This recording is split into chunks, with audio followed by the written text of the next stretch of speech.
Hello everybody, in today's video we're going to be talking about how we can teach children to catch one of these, a ball. We're going to be talking about different ways that we can challenge everybody in your group so that everybody's being challenged, they all have fun and you have a cracking lesson.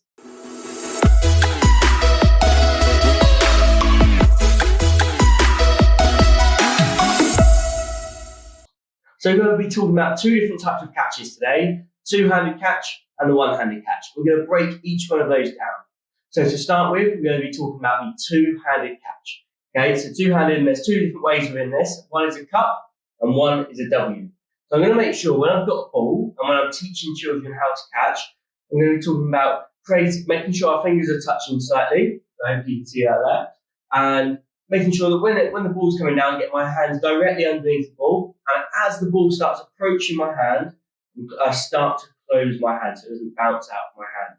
So it's really important it's just there. And the way we can do this is just making sure that every child has a ball in your group and they're throwing and catching. And it's just trying to make sure that they're not getting silly with it and throwing it too high and losing control of the ball. They're really just building up those skills.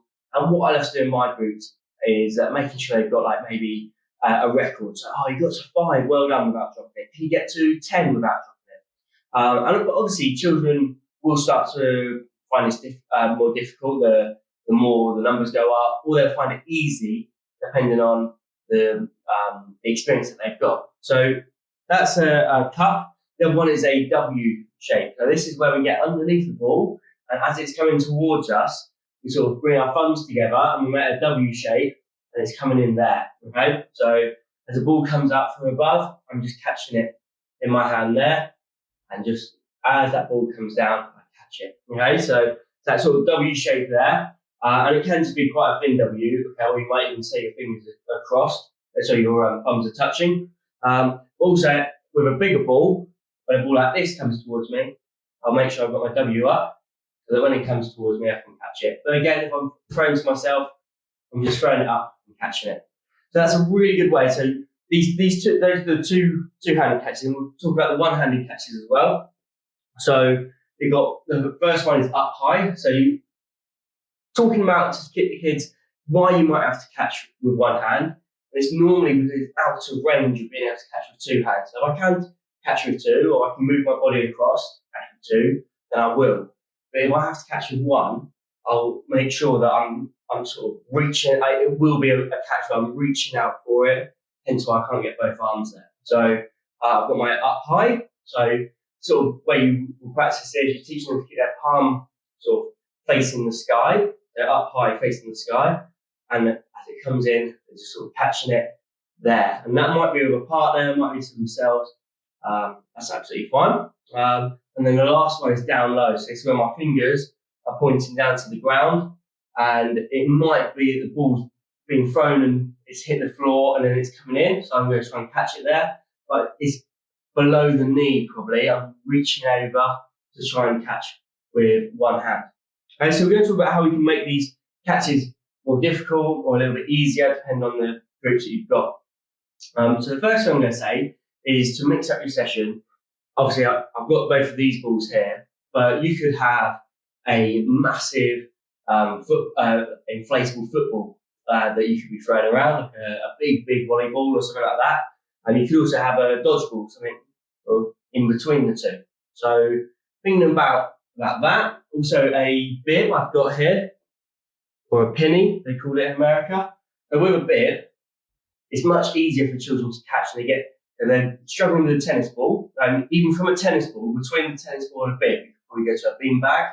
A beanbag makes it a little bit easier to catch. And with my bib, what I can do is I can just tie it in a knot. So it can still be thrown quite far, but there's more it's almost like something that catches around children's fingers and stuff. So it makes it easier for them to catch it and they see more success.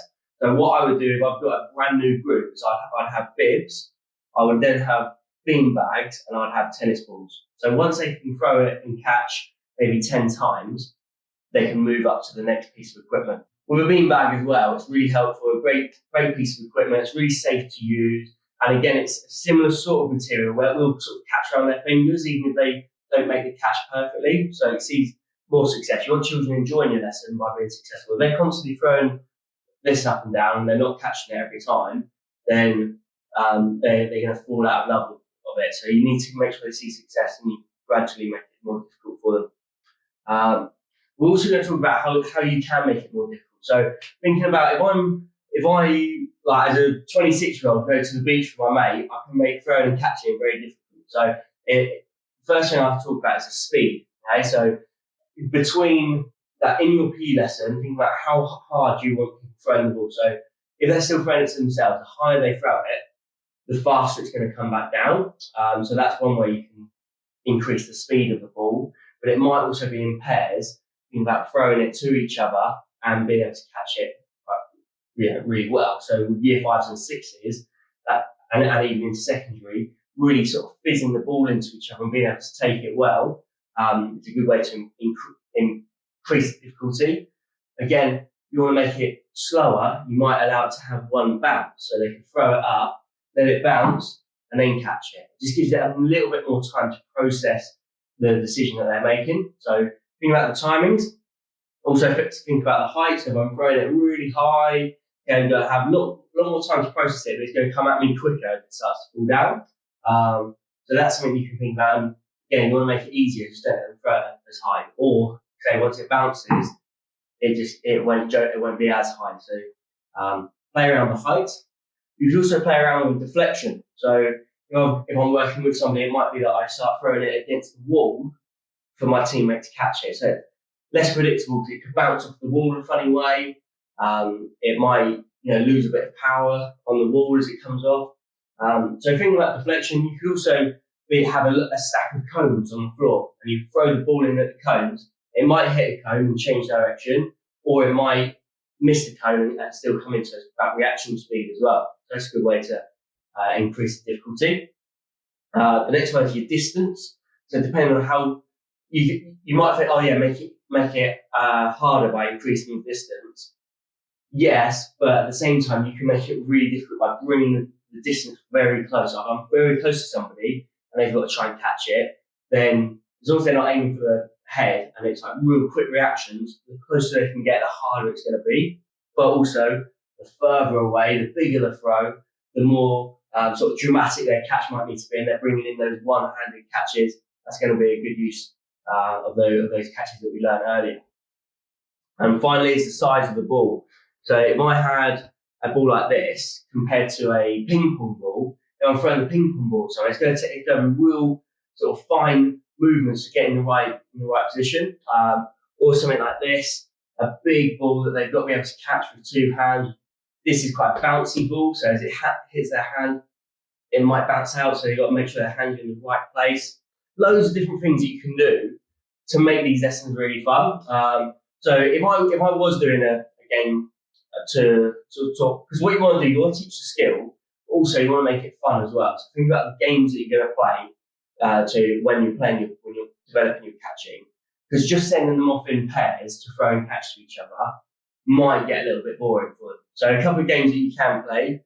You can play a game of like piggy in the middle, and I would introduce rules like it's not allowed to go above the piggy's head, so it's got to be so the ball's got to be below the head height, and it's not allowed to bounce. So you've got to throw it in quite quick to each other to get there. It might even be it has to bounce, so you've got to bounce it past the piggy. So that's just a good way of you're still practicing your catching and throwing, but it's not in such a static environment. Another one I like to use is crocodile swamp. So I'll have the swamp sort of all the way along, and a player here and a player there, and I as the coach will be the crocodile going up and down the swamp. And as they are throwing the ball to each other, I'm going to be trying intercepting that ball, but they've got to be able to throw it quick to each other. So little clever things like that you can play. You could also play a game of handball. So rather than football, it's handball, and they've got to try and throw the ball into a goal, but they're not allowed to run with the ball. So, thinking about all the standard sports games that netball, you could easily play a game of netball. You could play tag rugby. Depending on the year group that you're working on, yes, you're working on your catching, but can you make it a little bit more fun so they constantly get lots of catches? If I'm doing a catching lesson as well, I make sure if I go into teams, very small team numbers, like maybe 2 versus 2, so that everybody's getting lots of chances to catch the ball.